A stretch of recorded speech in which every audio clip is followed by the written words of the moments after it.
Hello friends, स्वागत है एक नई वीडियो में। अगर आपके पास भी पोको C85X 5G है और आपको भी अपने फ़ोन में पिन लॉक सेट करना है तो कैसे आप कर सकते हैं। तो चलिए वीडियो करते हैं स्टार्ट। सबसे पहले आपको अपने फ़ोन में सेटिंग्स को करना है ओपन।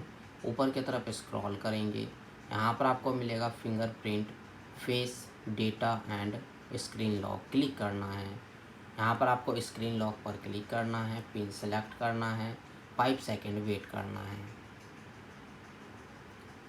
उसके बाद गोट इट पर क्लिक करना है, यहाँ पर आपको अपना पिन इंटर कर लेना है और कंटिन्यू पर क्लिक करना है। दोबारा से आपको पिन इंटर करना है, ओके कर देना है और ऐड पर क्लिक करना है। अगर आपको फिंगरप्रिंट लॉक भी ऐड करना है तो ऐड पर क्लिक कर सकते हैं, नहीं तो आप कैंसिल पर क्लिक कर देंगे। आपका जो है पिन लॉक सेट हो जाएगा। तो आज की वीडियो में बस इतना ही, और हमारे वीडियो देखने के लिए share, subscribe, like, bell icon के बटन ज़रूर दबा दें ताकि आने वाले वीडियो का नोटिफिकेशन आपको मिलता रहे। मिलते हैं नेक्स्ट वीडियो में एक नई टॉपिक के साथ, तब तक के लिए नमस्कार।